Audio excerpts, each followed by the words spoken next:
안녕하세요. 용산 좋은 습관 마취통증의학과입니다.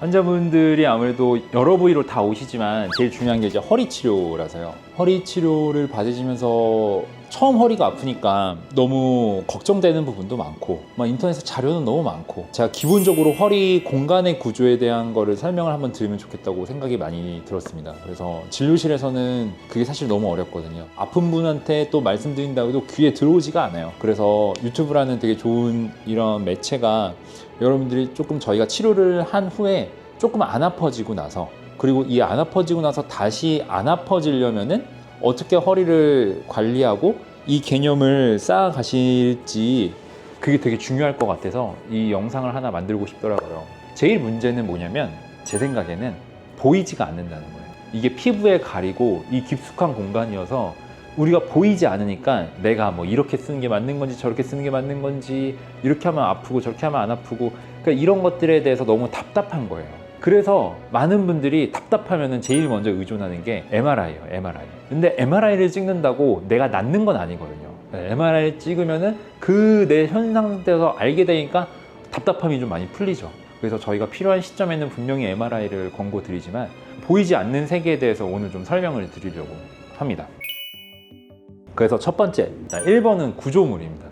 그래서 그 구조물이 0세부터 20세까지의 이 구조물이 잡힌다는 거예요. 이 구조물이 지금 이렇게 모형이 있지만 이게 사람마다 생긴 게 다 달라요. 누구는 어디가 기울어 있고 누구는 이 뼈 어딘가가 붙어 있고 누구는 뼈 하나가 없고 누구는 이 뼈가 붙어 있고 다 다르단 말이에요. 그래서 그 다른 뼈를 일단 MRI까지 안 찍어도 엑스레이 찍어도 충분히 나의 뼈 모양에 대해서 알 수 있습니다. 그래서 그 뼈 모양을 제일 좋은 거는 10대 때부터 좀 잡아가는 거예요. 10대 때 분명히 이 뼈가 성장을 해서 100cm에서 170, 180까지 키고 그 성장한 동안 얘가 2배가 길어지는 거거든요. 이 2배가 길어지는 동안 어떻게 얘를 잘 키울까 하는 거가 굉장히 중요한 거죠. 또 하나 중요한 점은 애기들은 이게 구조물이 아무리 휘어있고 뭐 붙어있고 돌아가 있고 해도 10대 때는 안 아프다는 사실입니다. 아프지가 않아요. 왜냐하면 아무리 구부정하게 있어도 얘네들은 인대나 근육들이 너무 말랑말랑하고 좋고 염증이 조금 생긴다 하더라도 바로 또 염증이 없어져요. 그러니까 아프지가 않은 거예요. 아프지가 않으니까 내가 바른 자세를 해야 될 필요를 못 느끼죠. 못 느낀 상태에서 이 구조물이 이상하게 잡힌 상태로 20대, 30대를 맞게 되면은 그때부터는 이제 복잡해지는 겁니다. 내 구조물이 막 이렇게 휘어진 상태로 20대, 30대를 맞아서 그때부터는 이제 아프기 시작해요. 염증이 많이 지면서. 그러면은 이 구조물을 그때 바꿀 수 있는 여지가 많지가 않아요. 그래서 흔히 이제 뛰어다니고 놀고 있을 수 있는 한 6세, 7세, 8세, 초등학교 때부터 또 중고등생 되면 많이 앉아있고 이제 운동을 하지 않잖아요. 이제 그때 이 구조물을 튼튼하게 잡아가는 거에 대해 관심을 더 기울여야 되지 않나 그런 생각이 많이 듭니다. 그래서 항상 이 젠가 이 모양을 좀 예시로 드는데 우리가 젠가 치면은 계속 기울고 휘더라도 얘가 무너지지 않는단 말이에요. 어느 임계점이 딱 치닫는 순간 그때 와르르 하고 무너지죠. 이게 우리 척추의 상황과 똑같다고 항상 생각이 들더라고요. 이게 우리 뼈에도 똑같이 적용이 되는 겁니다. 왜냐? 우리 뼈는 그냥 쇳덩이가 아니기 때문이에요. 그래서 이게 이제 우리 뼈가 노화되는 과정이라고 그냥 이미지적으로 설명을 한 거고, 그래서 어릴 때 이렇게 구멍이 작고 치밀하게 칼슘이나 인 뭐 이런 미네랄들이 여기에 가득 쌓여서 아주 단단한 구조. 근데 걔네가 점점 이렇게 칼슘이 빠지고 구멍이 커진다 해서 골다공증이라고 표현을 하는 거죠. 그래서 구멍이 커지면은 아까 젠가 상태에 있는 뼈들이 어떻게 되느냐, 자, 이게 젊었을 때는 이렇게 뼈가 튼튼해서 조금 흰 것 같아, 뭐 아프지도 않아, 이렇게 기준선을 그었을 때 대충 그래도 가운데 잘 맞고 균형이 좀 있는 것처럼 보이지만 근육을 계속 키우지 않고 뼈는 약해지고 점점 안 좋아지면은 이런 식으로 휜 각도가 점점 심해지는 겁니다. 젠가 점점 치면은 이상해지는 모양처럼 뒤틀리는 걸 볼 수 있어요. 그런다고 하더라도 바로 아프지는 않을 거예요. 근데 이 상태를 계속 살고 각도가 3도, 5도, 7도, 10도 점점 변해갈수록 몸이 서서히 노화가 되는 거죠. 자, 그래서 이 구조물이라는 게 처음 잘 성장하는 것도 중요하지만 그 다음에 유지보수도 계속 해줘야 된다. 그래야지 얘가 바로 서야지 이 내부의 장기 공간도 바로 서고 근육도 잘 쓰고 내가 움직이는 거나 이런 거에서도 몸의 충격을 잘 분산시키고 다치지가 않을 수가 있는 거죠. 두 번째는 디스크에 대한 이해를 하시는 겁니다. 다들 디스크에 대한 공포가 되게 많으세요. 좀만 아파도 저 디스크 아닌가요?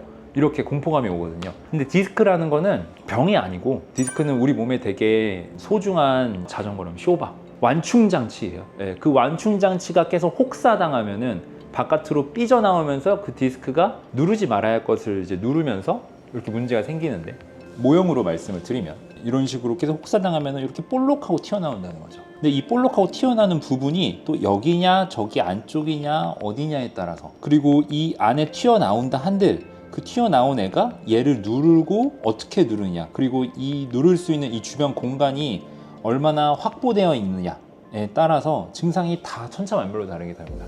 그리고 이 튀어나온 것도 한 번에 빵 하고 크게 세게 튀어나온 사람도 있고요. 이게 스물스물 천천히 아주 오랜 시간에 나온 사람들도 있어요. 그래서 요게 1단계, 2단계, 3단계, 4단계라고 생각하시면 요 1단계에서 바로 4단계 가는 사람도 있고요. 요게 나는 모르지만 10년, 10년, 10년 이렇게 가시는 분도 있습니다.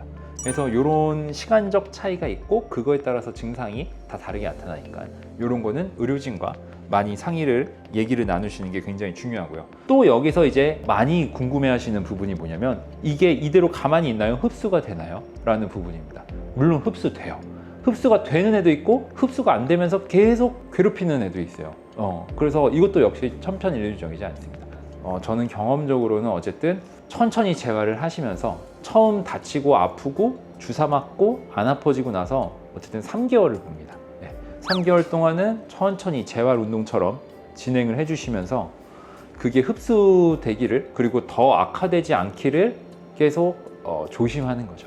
너무 이제 주사 맞고 갑자기 안 아파지고 운동 의지가 많이 이제 올라오시면서 갑자기 운동하시면서 또 터지신 분들도 있고요.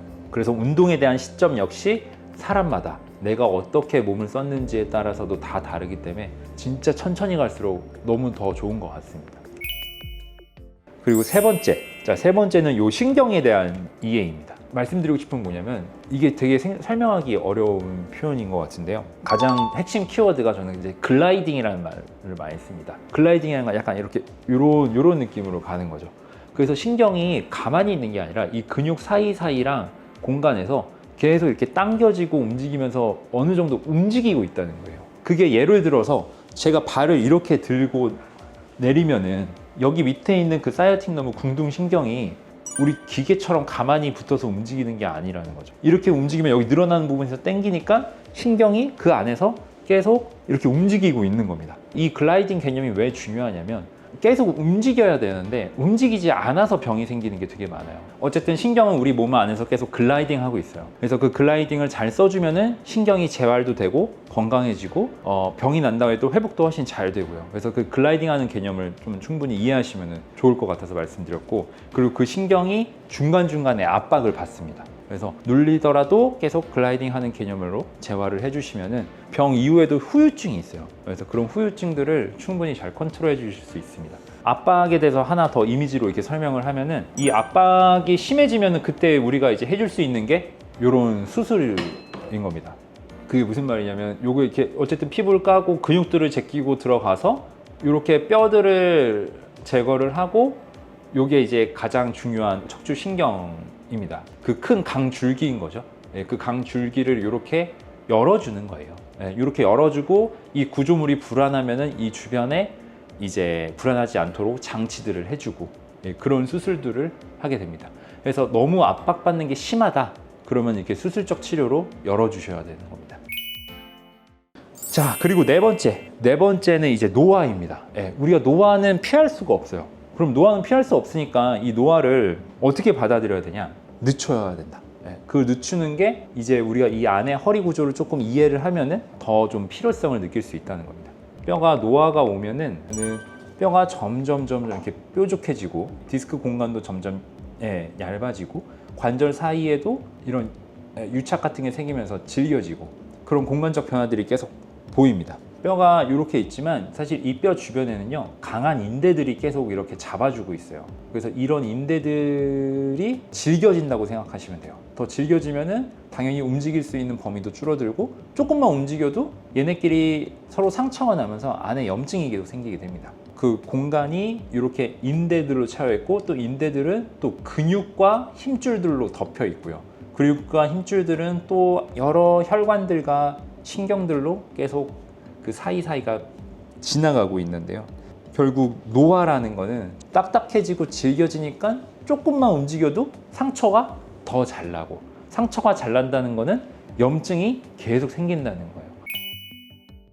자, 이거는 이제 사용의 문제입니다. 또 노화랑 사용이랑 또 굉장히 밀접한 관계가 있는 거죠. 그래서 저희 좋은 습관 운동에서 쓰는 이미지를 가져왔는데, 이렇게 자세에 따라서 이 척추 하나에서 받는 압력을 이제 수치화한 거예요. 그래서 누워 있으면은 척추 추간판 내 압력이 25kg밖에 안 되고, 옆으로 누워 있으면 75kg 늘어나네. 근데 어느 정도 얘도 압력을 받아야 얘도 성장을 하고 계속 그런 부분도 당연히 있어요. 근데 이 자세와 이 자세는 우리는 별 차이가 없다고 느껴지지만 사실은 이 디스크 안에서 압력은 엄청난 차이가 있는 거죠. 그래서 항상 어려운 말이지만 제가 생활 속에서 스쿼트와 데드리프트를 잘 하셔야 된다. 항상 우리 일상생활에 써야 되는 거예요. 그래서 그걸 잘 쓰지 못하면은, 특히 언제 의자에서 무엇을 들고 일어설 때, 이 순간에 디스크가 계속 데미지를 받고 노화가 되고 터지는 겁니다. 언제? 이때 터지는 게 아니에요. 내가 일상은 항상 100으로 잘 살다가 어느 순간 한번 275 압력을 받는 순간, 그게 쌓여서 언젠가 터지는 순간이 생기는 거죠. 별거 아니에요. 그래서 항상 하루 중에 우리가 앉았다 일어섰다를 한 50번도 더 할 거예요. 그래서 50번 더 하는데, 이때 내가 스쿼트 잘해야지, 그리고 밑에 있는 거, 땅바닥에 있는 거 뭐 주실 때 내가 데드리프트 동작으로 잘 주워야지. 이런 거를 생각이 바뀌는 게 굉장히 중요하다고 생각합니다. 이제 마지막으로는 면역의 문제인데요. 사람마다 다 체질적으로 다 달라서요. 내 몸의 면역이 달라서 내 뼈가 더 잘 굳고 더 잘 염증이 생기고 하시는 분들이 있어요. 뭐 이제 류마티즘 질환 쪽으로 이제 가는 얘기인데, 그런 분들은 또 다른 또 케어를 받으셔야 돼요. 그 면역적 질환이 있는지 아닌지는 저희가 이제 검사를 하면서 계속 같이 케어를 하고 찾아보니까요. 너무 걱정하지 마시고, 그런 거를 하나하나 이제 내 몸의 현 상태를 알고 그 몸을 어떻게 안전하게 잘 쓰는지를, 그 개념을 알아가시는 게 정말 중요한 것 같더라고요. 저희가 어쨌든 항상 늘 말씀드리는, 진료실에서 설명드릴 수 없는 거를 유튜브로 조금 자세히 설명드리니까요. 결국 내 몸은 내가 제일 잘 아니까요. 근데 내 몸에 대해서도 개념을 잘 쌓아 가셔야 돼요. 그렇게 하셨으면 좋겠습니다. 여기까지.